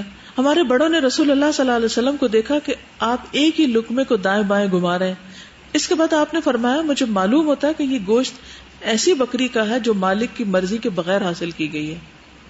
یہ سن کر اس عورت نے کہلوایا یا رسول اللہ صلی اللہ علیہ وسلم میں نے بقیع میں اپنا ایک آدمی بکری کی خریداری کے لیے بھیجا, بکری نہ ملی تو پڑوس والوں کے پاس بھیجا کہ تم اپنی بکری دے دو اور اسی قیمت پہ دے دو جس سے تم نے خریدی. تو اتفاق سے پڑوسی خود گھر میں نہیں تھا, تو میں نے اس کی بیوی سے کہا تو اس نے وہ بکری میرے پاس بھیج دی. تو آپ نے فرمایا گوشت قیدیوں کو کھلا دو, یعنی آپ نے نہیں کھایا پھر, کیونکہ جو خرید کے لایا تھا جو اصل مالک تھا, یعنی بیوی نے شوہر کی اجازت کے بغیر اس میں سے خود ہی اس کو آگے دے دیا. تو اس سے یہ مسئلہ بھی پتہ چلتا ہے کہ چھوٹی موٹی چیز تو انسان جیسے گھر میں کھانا پکا اور انڈرسٹوڈ ہے, شوہر کو بھی پتا ہے, خود بھی کھا رہے ہیں, فقیر کو بھی دے رہے ہیں, مہمان بھی کھا رہے ہیں, سب کھا رہے ہیں. لیکن بکری ایک ایسٹ ہے, یعنی اس قسم کی چیز کو بیوی شوہر کی اجازت کے بغیر شوہر کے مال میں سے نکال کے کسی کو نہیں دے سکتی. ٹھیک ہے نا, بڑی اماؤنٹ نہیں دے سکتے, اس پر مشورہ ضروری ہے. اللہ یہ کہ وہ شوہر نے آپ کو دے دی ہو, پھر آپ جو جی چاہیں کریں. ٹھیک ہے, اس سے کیا اصول ثابت ہوتا ہے, اس سے کیا اہم بات پتہ چلتی ہے؟ نیکی کرنے کا بھی ایک ڈسپلن ہوتا ہے, اور اس کے علاوہ یہ ہے کہ برکت حلال میں ہوتی ہے, حرام میں برکت نہیں ہوتی. یا کسی کی اجازت کے بغیر اس کی چیز استعمال کر لینا, لے لینا, یا اس کی مرضی کے بغیر استعمال کرنا, اس سے بھی پھر برکت نہیں ہوتی. اس میں آپ دیکھیے کہ خاص طور پر اگر آپ مثلا کسی کمپنی کا سافٹ ویئر یوز کر رہے ہیں, بھلے نیکی کے کام کے لیے یوز کر رہے ہیں, اور آپ نے اس کی قیمت ادا نہیں کی ہوئی, ان کاموں میں بھی برکت نہیں ہوگی, وہ بھی آگے نہیں بڑھیں گے, کیونکہ آپ ان کی مرضی کے بغیر ان کا سافٹ ویئر یوز کر رہے ہیں. اللہ یہ کہ وہ آپ کو فری دیں یا کوئی اسپیشل آفر دیں یا کچھ بھی, تو ان کے کانسنٹ کے بغیر اگر آپ چیزیں استعمال کرتے ہیں, کسی کے بھی کانسنٹ کے بغیر, تو اس سے جو کام آپ کریں گے اس کام میں برکت نہیں ہوگی. لیکن آپ خالص صاف ستھرا سچی نیت کے ساتھ, اخلاص کے ساتھ, حلال کا چھوٹا سا کام بھی کریں گے نا, اس میں بہت برکت ہو جائے گی. تو برکت جو ہے وہ سچائی میں ہے, برکت خیر میں ہے, حلال میں ہے, خیانت میں برکت نہیں ہے, امانت میں ہے. تو جہاں آپ کو بے برکتی محسوس ہو, جہاں کہیں کسی کام میں رکاوٹ آ رہی ہو, کام پورا نہ ہو رہا ہو, کام پھیل نہ رہا ہو, کام آگے نہ بڑھ رہا ہو, ضرور رک کے سوچیں کہاں غلطی کر رہے ہیں ہم, کہاں غلطی ہے. اور پھر پتہ کیا ہوتا ہے, وہ غلطی دہراتے رہتے ہیں, اور پھر وہی کام دوبارہ کرتے رہتے ہیں, وہ فائلیں ڈیلیٹ ہوتی رہتی ہیں, پھر وہ ڈیٹا ضائع ہوتا رہتا ہے, پھر ہم کہتے ہیں پتہ نہیں کیا ہوا, یہ کیوں ایسے ہو گیا. کیوں نہیں پتا ہونا چاہیے, سوچنا چاہیے. اور اگر نہ سمجھ آ رہا ہو تو میں اکثر ایک دعا مانگتی ہوں, اور شاید پہلے بھی میں نے آپ سے شیئر کیا تھا, یا اللہ اس کام میں جہاں میں غلط ہوں مجھے میری غلطی دکھا دے, مجھے سمجھا دے, مجھے دکھا دے, اور پھر مجھے اصلاح کی توفیق دے. کیونکہ بعض اوقات غلطی اللہ تعالیٰ دکھا بھی دیتے ہیں تو ہم تعویل کر لیتے ہیں, کیا کہتے ہیں, وہ اچھی سی ریزن ڈھونڈ لیتے ہیں اس کی, یہ وجہ ہے نا, وہ وجہ ہے, پھر یہ تو ہو ہی نہیں سکتا, پھر یہ تو مجبوری ہے نا. کام ہوتا ہی نہیں, ٹکرے مارے بیٹھ کے. کام صرف چالاکیوں اور ہوشیاریوں اور دھوکہ بازیوں سے نہیں ہوتے.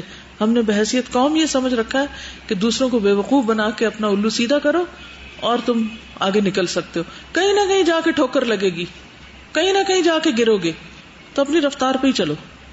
کیونکہ ہم میں سے کوئی بھی فرشتہ نہیں, اور نہ ہم معصوم ہیں, اور نہ ہی ہم کوئی ولی اللہ ہیں, اور کوئی بڑی چیز نہیں. چھوٹی چھوٹی چیزوں میں جہاں کہیں کچھ رکاوٹ ہو رہی, کوئی چیز گڑبڑ ہو رہی ہے, تو اس کو فوکس کر کے اللہ سے دعا کریں کہ یا اللہ کیا کر رہی ہوں میں, مجھے کیوں نہیں سمجھ آ رہی میں کہاں غلط ہوں. کیونکہ یہ تو ہو ہی نہیں سکتا کہ ایک کام صحیح ہو, اللہ کی خاطر ہو, پھر اس میں برکت نہ ہو. یہ نہیں ہو سکتا. صحابہ کی چھوٹی چھوٹی زندگیوں میں کتنی برکت ہو گئی, اور ہم دنوں اور گھنٹوں کام کرتے رہتے ہیں اور ہمارے کاموں میں برکت نہیں ہے, کام ختم ہی نہیں ہو پاتے. وائے, کیوں؟ ہماری تنخواہ پوری نہیں پڑتی, ہمارا یہ پورا نہیں ہوتا, ہمارا وہ نہیں ہوتا. اکثر تو یہ شکایت ہوتی ہے ہمارے وقت میں برکت نہیں ہے, کام نہیں ختم ہوتے. اس پہ بھی سوچنا چاہیے کہ کیوں نہیں ہو رہا, اور اگر کچھ سمجھنا ہے تو استغفار شروع کر دیں. وَأَسْتَغْفِرُكَ لِمَا لَا أَعْلَمُ, اللہ میں اس پہ بھی معافی مانگتی ہوں جو مجھے سمجھ نہیں آ رہی کہ میں کہاں غلط ہوں. پانی سے متعلق معجزات آپ کے, خشک کنویں کا ابل پڑنا. برا کہتے ہیں کہ حدیبیہ کے دن ہم 1400 کی تعداد میں تھے. حدیبیہ ایک کنواں ہے, ہم نے اس سے اتنا پانی کھینچا یہاں تک کہ ایک قطرہ باقی نہ رہا، ظاہر پورا لشکر تھا. تو آپ نے کنویں کے کنارے پر بیٹھ کر پانی کی دعا کی اور پانی سے کلی کر کے کنویں میں ڈال دیا. ابھی تھوڑی دیر بھی نہ ہوئی تھی کہ کنواں پانی سے بھر گیا. ہم نے خوب پانی پیا، سیراب ہوئے، ہمارے مویشی بھی سیراب ہوئے اور پی کر لوٹے. بخاری کی روایت. پھر معاذ بن جبل سے روایت ہے کہ غزوہ تبوک والے سال ہم رسول اللہ صلی اللہ علیہ وسلم کے ساتھ نکلے تو آپ نمازوں کو جمع فرماتے تھے. ظہر اور عصر کی نمازیں اکٹھی پڑھتے، مغرب اور عشاء کی نمازیں اکٹھی پڑھتے.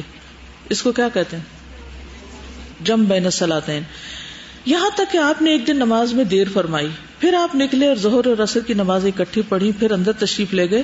اس کے بعد آپ تشریف لائے اور مغرب اور عشاء کی نمازیں اکٹھی پڑھی. پھر فرمایا اگر اللہ نے چاہا تو کل تم دن چڑھے تک چشمے پہ پہنچ جاؤ گے اور تم میں کوئی اس چشمے کے پانی کو ہرگز ہاتھ نہ لگائے جب تک کہ میں نہ آ جاؤں. معاذ نے کہا ہم سے پہلے 2 آدمی اس چشمے پہ پہنچ گئے. اس چشمے تسمے کی مانے تھوڑا سا پانی رس رہا تھا، ہلکا ہلکا بس. تو رسول اللہ صلی اللہ علیہ وسلم نے ان دونوں آدمیوں سے پوچھا کیا تم نے اس چشمے کے پانی کو ہاتھ تو نہیں لگایا؟ انہوں نے کہا جی ہاں. تو آپ نے ان کو برا کہا اور جو اللہ نے چاہا وہ ان کو سنایا، کیونکہ آپ نے ان کو منع کیا تھا کہ ایسا مت کرنا. پھر لوگوں نے اپنے ہاتھوں کے ساتھ چشمے کا تھوڑا تھوڑا پانی ایک برتن میں جمع کیا.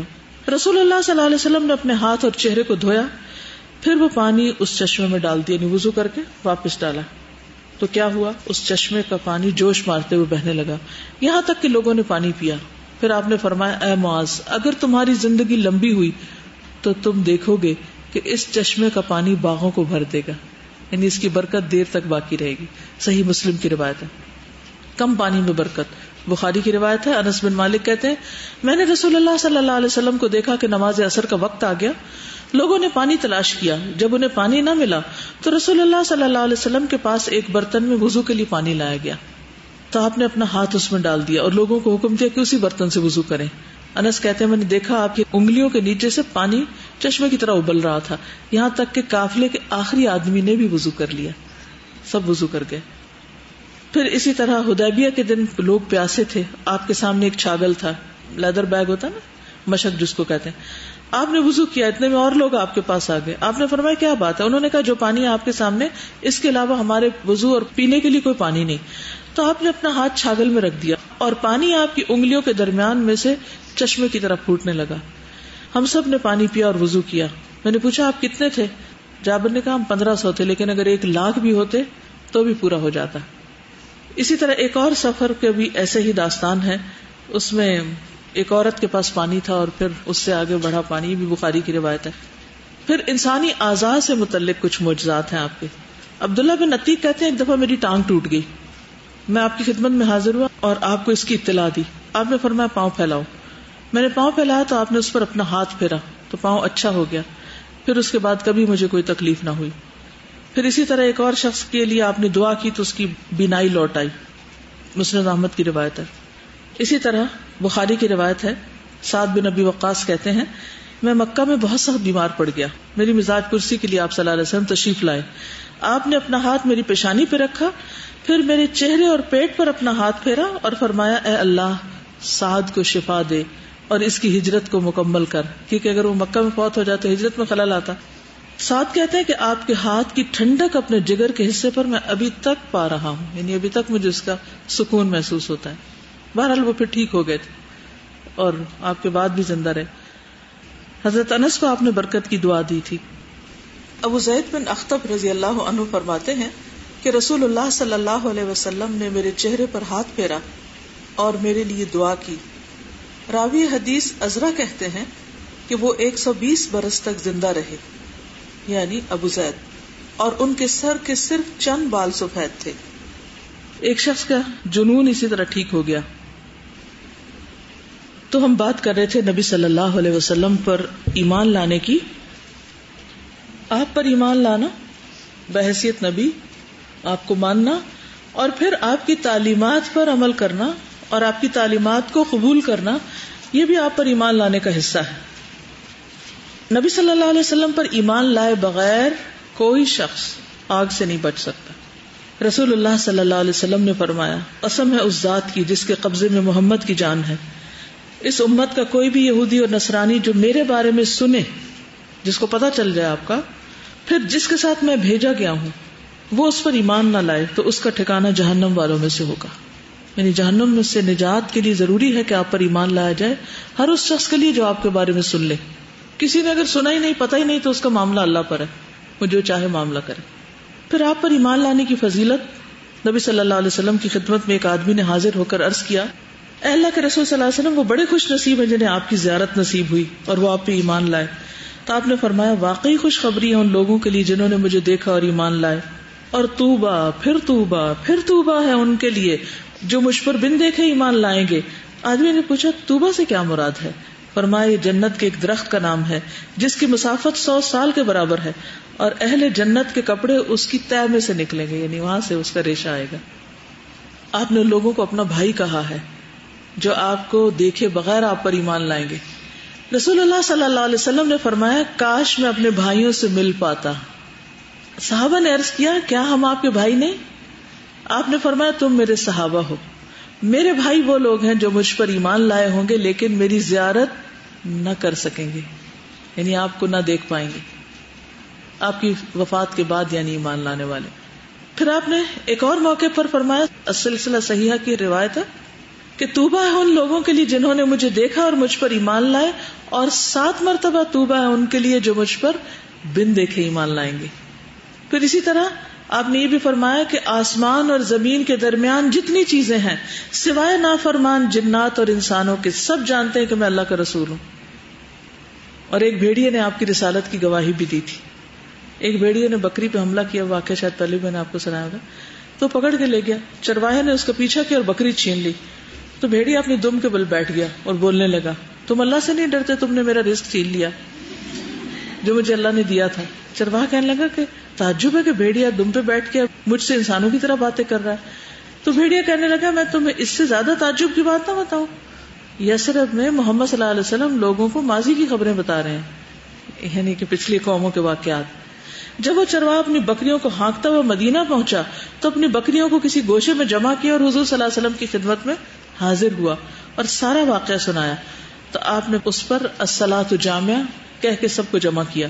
آپ اپنے گھر سے نکلے اور چرواہے سے فرمایا کہ لوگوں کے سامنے اپنا واقعہ بیان کرو کہ تم کیا دیکھ کر آ رہے ہو. تو اس نے سارا واقعہ لوگوں کے سامنے بیان کیا. تو رسول اللہ صلی اللہ علیہ وسلم نے فرمایا، اس نے سچ کہا، یعنی ایسا بالکل پاسبل ہے. اس کو آپ معجزہ کہیے یا جو بھی، لیکن انسانوں اور جنوں میں سے نافرمانوں کے علاوہ ساری مخلوق آپ کی رسالت کی گواہی دیتی ہے. وما ارسلناک الا رحمۃ للعالمین، وہ سب آپ کو پہچانتے ہیں. حدیث میں آتا ہے، آپ نے فرمایا، لوگوں میں رحمت مجسم بن کر آیا ہوں جو ایک ہدیہ ہے، تحفہ ہے. یا ایھا الناس انما انا رحمۃ مہداۃ، آپ سب کے لیے رسول ہیں. آپ نے فرمایا کہ پہلے انبیاء کو خاص اپنی قوموں کی طرف بھیجا جاتا تھا اور مجھے دنیا کے تمام انسانوں کے لیے ہدایت بنا کر بھیجا گیا. پھر آپ کا زمانہ سب سے بہترین زمانہ تھا. آپ نے فرمایا، مجھے بنی آدم کے بہترین زمانے میں بھیجا گیا. آپ خاتم النبیین ہیں. آپ نے فرمایا، میں انبیاء میں آخری نبی ہوں اور میری مسجد مساجد میں آخری مسجد ہے. کیا مطلب؟ وہ جو 3 بڑی مسجد ہے نا، ان کے اعتبار سے جس کی فضیلت خاص بیان کی گئی. اس کا مطلب نہیں کہ اس کے بعد کوئی مسجد تعمیر نہیں ہوگی. اور یہ صحیح مسلم کی روایت ہے. رسول اللہ صلی اللہ علیہ وسلم نے فرمایا، میں اس وقت بھی اللہ کا بندہ اور خاتم النبیین تھا جبکہ آدم علیہ السلام ابھی گارے میں لتڑے ہوئے تھے.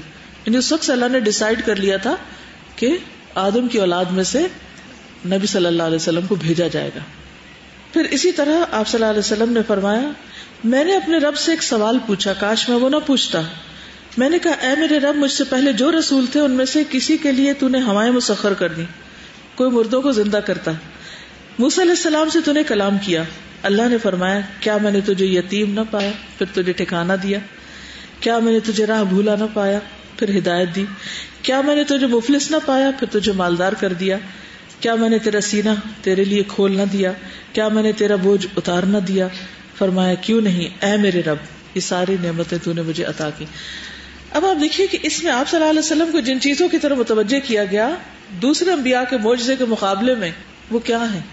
الم یجد کا یتیما فآویٰ، کہ ایک شخص یتیم ہو اور پھر اس کے پاس اتنا بہترین ٹھکانہ ہو، اتنی محبت کرنے والے دادا چچا کفالت کرنے والے اتنے لوگ ہوں. ووجدک ضالا فہدیٰ، ووجدك عائلا فأغنى ألم نشرح لك صدرك ووضعنا عنك وزرك الذي أنقض ظهرك ورفعنا لك ذكرك. یہ ساری بھی تو نعمتیں ہیں نا, یہ بھی تو معجزات ہیں. لیکن عموماً یہ ہوتا ہے کہ جو کچھ ہمارے پاس ہوتا ہے وہ somehow ہمیں بھول جاتا ہے نا, اور جو چیز نہیں ہوتی اس کی طرف ہماری ایز اے ہیومن توجہ جاتی, کاش یہ بھی ہوتا, کاش یہ بھی ہوتا. نہ کسی خاص موقع پر کسی کی نعمت دیکھ کے ہم سوچتے ہیں, آنکھوں میں آنسو آ جاتے ہیں, ہائے ہم غریب, ہمیں نہ ملا یہ. تو اس کا علاج کیا؟ فوراً کیا سوچنا چاہیے؟ فوراً وہ چیزیں یاد کریں جو آپ کو ملی ہوئی ہیں. سچے نبی تھے نا, تو آپ نے یہ بات بھی امت کی ہدایت کے لیے بیان کر دی, ورنہ آپ یہ لوگوں کو نہ بتاتے, چپکے سے ایک طرف ہی رکھتے کہ جو ہو گیا ہو گیا. پھر یہ کہ لوگوں کی انتہائی بری حالت میں آپ کو بھیجا گیا, نہیں اس دور میں جبکہ ظلم و ستم اور ہر چیز ایک انتہا کو پہنچی ہوئی تھی دنیا میں, تو آپ کو مبعوث کیا گیا. پھر سب انبیاء سے مختلف معجزہ یعنی قرآن مجید دیا گیا. پھر گفتگو کا فن دیا گیا, کمیونیکیشن سکلز دی گئی. اعطیت فواتح الکلام وجوامعہ وخواتمہ, مجھے کلام کی ابتدا بھی دی گئی, جوامع کلمات بھی دیے گئے, اور کلام کا خاتمہ بھی دیا گیا. یعنی یہ مجھے سکھایا گیا کہ بات شروع کیسے کرنی ہے اور اس کو اینڈ کیسے کرنا ہے. اب آپ دیکھیے اس پہ بڑے بڑے سیمینارز ہوتے ہیں اسپیکنگ سکلز پر اور اوریشن پر, کس طرح آپ نے اچھا اوریٹر بننا ہے اور وغیرہ وغیرہ. تو اللہ تعالیٰ نے سب کچھ آپ کو سکھا دیا. پھر دیگر انبیاء کے مقابلے میں 6 فضیلتیں دی گئیں. جوامع الکلم, دشمن پر روب کے ساتھ مدد, مال غنیمت حلال کیا گیا, ساری زمین آپ کے لیے پاک اور مسجد قرار دی گئی, ساری مخلوق کی طرف رسول بنا کر بھیجا گیا, اور آپ پر نبوت کا سلسلہ ختم ہو گیا. قیامت کے دن آدم کی اولاد کے سردار ہوں گے آپ, سب انسانوں کے سردار. سب سے پہلے آپ کی قبر کھلے گی, سب سے پہلے آپ شفاعت کریں گے, سب سے پہلے آپ کی شفاعت قبول کی جائے گی. قیامت کے دن بھی امام و خطیب ہوں گے.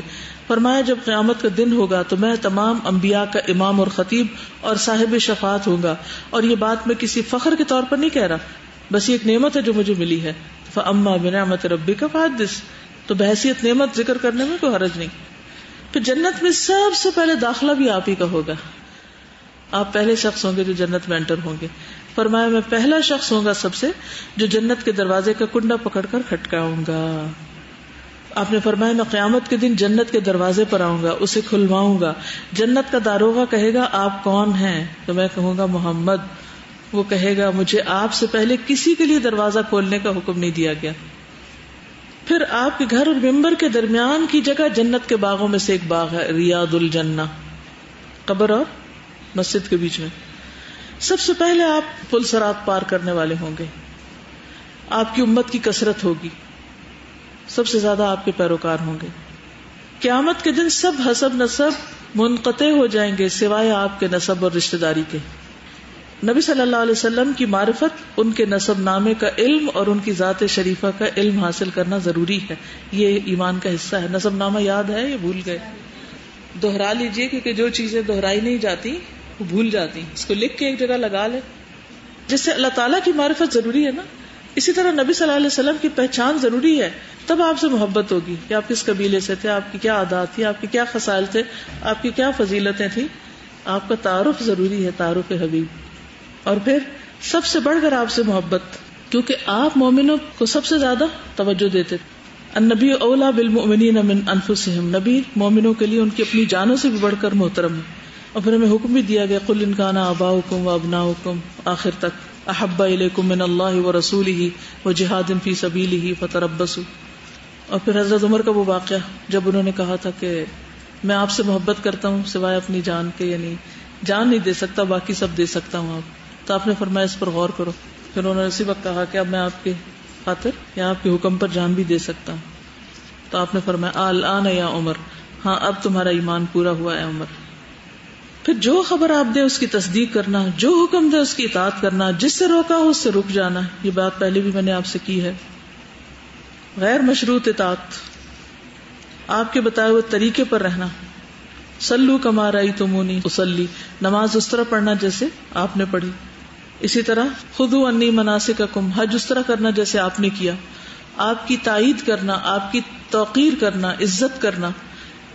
انا ارسلناک شاہدا ومبشرا ونذیرا لتؤمنوا باللہ ورسولہ وتعزروہ وتوقروہ وتسبحوہ بکرۃ واصیلا. پھر اسی طرح آپ کا پیغام آگے پہنچانا، یہ بھی آپ پر ایمان لانے کا حصہ ہے. بلغوا انی ولو آیا، ایک آیت ہی چاہے آگے پہنچاؤ لیکن پہنچاؤ، تاکہ آپ کو مشن کنٹینیو کرتا رہے.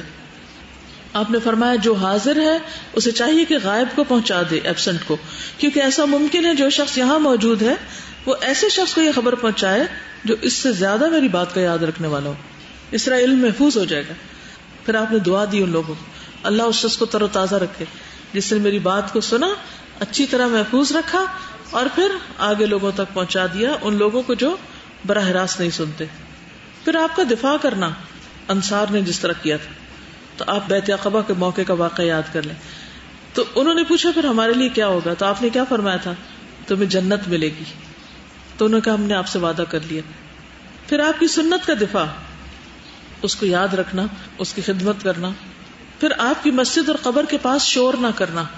تو جو لوگ حج عمرے پہ جائیں وہ ریاض الجنہ میں بہیو کریں اور بہت ادب اور تمیز اور لحاظ سے وہاں پر کھڑے ہوں. چیخ پکار، ایک دوسرے کو دھکم پیل اور ایک شور ہنگامہ، یہ ادب کے خلاف ہے. آپ کی اس ساری جگہ کا احترام ویسے ہی جیسے آپ کی زندگی میں آپ کا احترام ہوتا تھا. قرآن مجید میں اللہ تعالیٰ فرماتے ہیں یا ایھا الذین آمنوا لا ترفعوا اصواتکم فوق صوت النبی ولا تجهروا له بالقول كجهر بعضکم لبعض ان تحبط اعمالکم وانتم لا تشعرون. اے ایمان والو، اپنی آوازیں نبی کی آواز سے بلند نہ کرو اور نہ ان کے سامنے اس طرح اونچی آواز سے بولو جیسے تم آپس میں ایک دوسرے سے بولتے ہو. ایسا نہ ہو کہ تمہارے اعمال برباد ہو جائیں اور تمہیں پتہ بھی نہ چلے، سب کچھ لٹا بیٹھو. تو وہاں جا کے اللہ تعالیٰ لے جائے اور توفیق دے اور زیارت پہ جائیں تو بس اونچی بولنا نہیں، منہ سے لفظ نہیں نکالنا. اگر کسی سے بات کرنی بھی پڑے تو یا اشارے سے یا ہلکے پھلکے سرگوشی سے، ورنہ ضرورت ہی کیا ہے؟ درود شریف پڑھیں، اپنا عبادت کریں اللہ کی اور واپس آ جائیں. بلکہ پوری مسجد کے اندر یہی ہونا چاہیے، ایک ہنگامہ اور شور و غل اور طریقے درست نہیں. صاحب کہتے ہیں میں مسجد میں کھڑا تھا، مسجد نبوی میں، کسی نے میری طرف ایک کنکری پھینکی. میں نے جو نظر اٹھائی تو عمر بن خطاب تھے. آپ نے فرمایا کہ یہ سامنے جو دو شخص ہیں انہیں میرے پاس بلا کر لاؤ. میں بلا لایا. آپ نے پوچھا تمہارا تعلق کس قبیلے سے، کہاں رہتے ہو؟ انہوں نے بتایا ہم طائف کے رہنے والے ہیں. فرمایا اگر تم مدینے کے ہوتے تو میں تمہیں سزا دیے بغیر نہ چھوڑتا. تم رسول اللہ صلی اللہ علیہ وسلم کی مسجد میں آوازیں اونچی کرتے ہو، یہ صحیح بخاری کی روایت ہے. اس مسجد میں تم اونچا بولتے ہو، لیکن آج آپ جا کر دیکھیں کمپلیٹلی اپوزٹ، گویا کچھ سنا ہی نہیں. تو میں سوچتی ہوں پھر لینے کیا جاتے ہیں جب بات ہی نہیں ماننی. یہ تو یہی ہے نا کہنا کہ میں آپ کو رسول تو مانتا ہوں اور محبت کا بھی دعویٰ، لیکن آپ کی بات نہیں کو مان سکتا، آپ کو حکم نہیں ماننا. پھر کیا ایمان اور کیا محبت ہے؟ عبداللہ بن مسعود کہتے ہیں کہ رسول اللہ صلی اللہ علیہ وسلم نے فرمایا جو چیز تمہیں جنت کے قریب کر سکتی ہے میں نے تمہیں اس کا حکم دے دیا ہے، اور جو چیز تمہیں جہنم کے قریب کر سکتی ہے میں نے تمہیں اس سے روک دیا ہے، تو پھر تم رک جاؤ. اور پھر فرمایا من رغب عن سنتی فلیس منی. پھر آپ کے فیصلوں پر اطمینان کا اظہار کرنا. فلا وربک لا یؤمنون حتی یحکموک فیما شجر بینہم ثم لا یجدوا فی انفسہم حرجا مما قضیت ویسلموا تسلیما. تمہارے رب کی قسم یہ لوگ اس وقت تک مومن نہیں ہو سکتے جب تک اپنے جھگڑوں میں آپ کو حکم نہ تسلیم کر لیں، پھر آپ جو فیصلہ کریں اس کے متعلق اپنے دلوں میں گھٹن بھی محسوس نہ کریں اور اس فیصلے پہ پوری طرح سر تسلیم خم کر لیں. پھر آپ پر کثرت سے درود و سلام بھیجنا. ہر روز ایک وقت مقرر کریں یا کچھ نہ کچھ طریقہ کریں کہ درود شریف پڑھنا نہ بھولیں. مثلا گھر جاتے وقت، گھر سے آتے وقت، گھر میں کوئی کام کرتے وقت، یعنی کوئی ایک وقت تھوڑا سا مقرر کر لیں کہ آپ کی ہیبٹ بن جائے کہ اس وقت درود شریف پڑھنا ہے. ویسے تو ہم نماز میں تشہد کے بعد، دعائے قنوت میں، نماز جنازہ، جمعے کے خطبے کے دوران، اذان کے بعد، مسجد میں داخل ہوتے نکلتے وقت، دعا مانگتے وقت پڑھتے ہی ہیں، لیکن اس کے علاوہ بھی صبح اور شام 10 صفحہ بھی پڑھ لیں تو انشاءاللہ ان لوگوں میں سے نہیں ہوں گے کہ جو آپ کا حق دینے سے غافل ہیں. کیونکہ آپ پر درود نہ بھیجنے والا بخیل ہے، جنت کے رستے سے بھٹکنے والا ہے. آپ نے فرمایا وہ بخیل ہے جس کے سامنے میرا ذکر ہو اور وہ مجھ پہ درود نہ بھیجے، اور جو مجھ پہ درود بھیجنا بھول گیا وہ جنت کے رستے سے بھٹک گیا. پھر آپ کی خاطر جان مال قربان کرنا. آپ نے فرمایا میرے بعد بھی ایسے لوگ آئیں گے کہ وہ اپنے اہل و عیال، مال و منال کو میرے دیدار کی خاطر قربان کر دینے کو پسند کریں گے، یعنی اتنی محبت مجھ سے کرتے ہوں گے. پھر ایک مرتبہ ابو راشد کہتے ہیں کہ ابو امامہ باہلی نے میرا ہاتھ پکڑا اور کہا رسول اللہ صلی اللہ علیہ وسلم نے اسی طرح میرا ہاتھ پکڑ کر فرمایا تھا اے ابو امامہ بعض مومن ایسے بھی ہیں کہ ان کے دل میرے لیے نرم ہو جاتے ہیں، یعنی جو ہی میرا ذکر آتا ہے یا میری کوئی بات سنتے اور پڑھتے ہیں تو ان کے دلوں کے اندر ایک دم نرمی پیدا ہو جاتی. اسی لیے آپ دیکھیں کہ قرآن پاک کے بعد جب آپ حدیث کورس کرتے ہیں تو اس سے ایک اور طرح کی نرمی آتی. پھر مکہ کے بعد آپ جب مدینہ جاتے ہیں تو ایک دم کام ڈاؤن ہو جاتے ہیں. پھر آپ کا جو درجہ ہے اس کو نہ گھٹانا چاہیے نہ بڑھانا چاہیے، یہ بھی ایمان کا حصہ ہے. پھر یہ ہے کہ یہ سوچنا چاہیے کہ آپ نے اپنے حصے کی ذمہ داری ادا کر لی. پھر آپ کا، آپ کے صحابہ، اہل بیت اور ازواج کا احترام کرنا ہم پر لازم ہے. یہ بھی ایمان کا حصہ ہے کہ جن سے آپ محبت کرتے تھے ان سے ہم بھی محبت کریں اور ان کا بھی احترام کریں. والسابقون الاولون من المهاجرين والانصار والذين اتبعوهم باحسان رضي الله عنهم ورضوا عنه واعد لهم جنات تجري تحتها الانهار خالدين فيها ابدا ذلك الفوز العظيم. اللہ نے قرآن میں ان کی صفت بیان کی ہے جنہوں نے انصار اور مہاجرین نے آپ کا ساتھ دیا تھا اور جو ان کے پریڈیسیسرز تھے. آپ نے فرمایا میرے صحابہ کو برا مت کہو. اگر کوئی شخص احد کے پہاڑ برابر بھی سونا خرچ کر دے تو ان کے ایک مد کے برابر بھی نہیں ہو سکتا اور ان کے آدھے مد کے برابر بھی نہیں ہو سکتا. یعنی تم پہاڑ بھی خرچ کرو تو وہ اتنا بھی نہیں جتنا انہوں نے تھوڑا سا بھی خرچ کیا، کیونکہ وہ بہت سخت وقت تھا. پھر آپ کے صحابہ کی محبت بھی ہم پر لازم ہے اور ان کی اقتداء بھی کرنی چاہیے، ان کے آثار پر چلنا چاہیے. قرآن میں آتا نا فَإِنْ آمَنُوا بِمِثْلِ مَا آمَنْتُمْ بِهِ فَقَدْ اهْتَدَوْا. پھر اہل بیت کا خیال رکھنے والے لوگ جو ہیں ان کے بارے میں نبی صلی اللہ علیہ وسلم نے فرمایا اپنے اہل بیت کو میرے بعد تم پر مہربانی کرنے والے وہی لوگ ہوں گے جو صابرین ہیں. اللہ تعالیٰ عبد الرحمن بن عوف کو جنت کی سلسبیل سے سیراب کرے، کیونکہ وہ آپ کے بعد بھی آپ کے ازواج اور آپ کے گھر والوں کا خیال رکھتے تھے. پھر آپ کی محبت میں غلو سے بچنا چاہیے. ایک مرتبہ ایک شخص نے آ کے ایسی باتیں شروع کر دی تو آپ نے فرمایا مجھے میرے مقام سے آگے نہ بڑھاؤ. پھر جیسے عیسیٰ ابن مریم کو لوگوں نے بڑھا دیا. پھر آپ کی قبر کو سجدہ گاہ بنانے سے آپ نے روکا، اس سے بچنا چاہیے. سبحانک اللہم و بحمدک نشہد ان لا الہ الا انت نستغفرک و نتوب الیک. السلام علیکم و رحمۃ اللہ وبرکاتہ.